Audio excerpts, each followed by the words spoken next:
हमारा राष्ट्रीय उत्सव 15 अगस्त मनाया जा रहा है।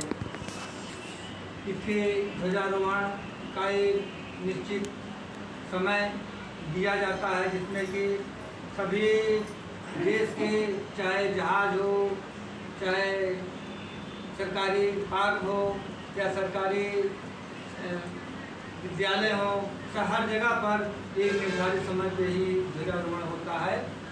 और आज जो हमारा ये देश आज़ाद हुआ, इसी के उपलक्ष्य में आज हमारे देश के प्रधानमंत्री जी ने ध्वजारोहण किया है।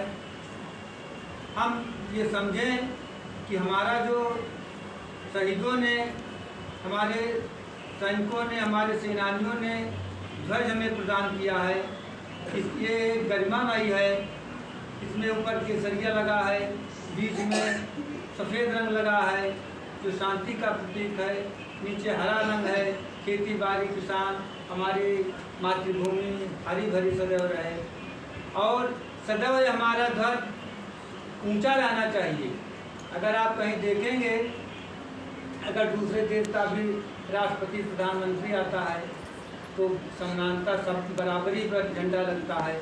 अब इसी झंडे को ऊंचा रखकर हमारे देश के सैनिक आज भी गोलीबारी करते हैं, लड़ते हैं, और उसका जो है कभी उसको झुकने नहीं देते।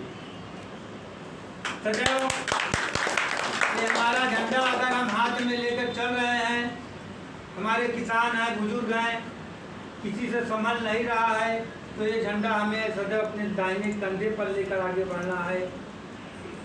ये सब बातें को ध्यान में रखते हुए आज हम यहाँ का मीटिंग का प्रारंभ अपने प्रदेश अध्यक्ष जी, प्रभारी साहब, हमारे त्रिपाठी जी, ब्लॉक अध्यक्ष भोलागढ़, उपाध्यक्ष जी, हमारे जिले के सभी भाइयों एवं शांति माता जी, सभी माताओं एवं भाई बहनों का सादिक अभिनंदन अभिवादन करते हुए हमें कहना चाहते हैं कि संगठन ही शक्ति है। अगर हम अपने घर में भी संगठित रह सकते हैं, लेकिन हमने कभी सोचा कि हमारा परिवार टूट जाता है, 4 बहुएं आ गई, 2 भाइयों आ गए, उसमें भी फटाफट हो जाती है। इस पर बहुत ज़्यादा ध्यान देने की नहीं जरूरत है। उनसे जैसा भी होगा, हमारे भाई साहब वगैरह हैं, अपना विचार विमर्श करेंगे।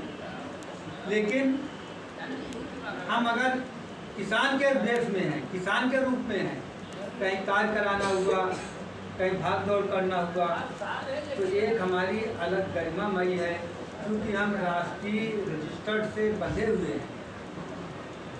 सरकार को, गवर्नमेंट को इस पर तवज्जो करना पड़ेगा।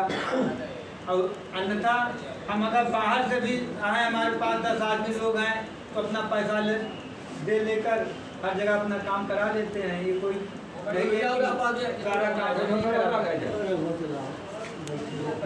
इसके साथ हमारे जो अन्य भाई हैं, जिनका काम फंसा हुआ है, वो ये लोग सुनिश्चित करें। प्रभारी जी को ये कहा गया कि आप लोग अपनी दरखास्त प्रभारी जी को दीजिए।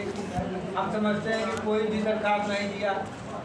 फूलपुर में प्रदर्शन हुआ था, फूलपुर में कई दरखास्तें पड़ी थी। फूलपुर के एसडीएम साहब ने कानून को, लेखपाल को सबके घर भेजा था, लेकिन वहाँ कोई किसी से मिला नहीं। अब जो रिपोर्ट लगा दिया, अगर तो हम आपके साथ आएँ, आपकी रिपोर्ट है, आपके यहाँ कोई अधिकारी आ रहा है, कर्मचारी आ रहा है, उसको आपको ध्यान देना चाहिए कि नहीं ध्यान देना। केवल दरखास्त देकर बैठ जाना से ही थोड़ी काम हो जाएगा। कोई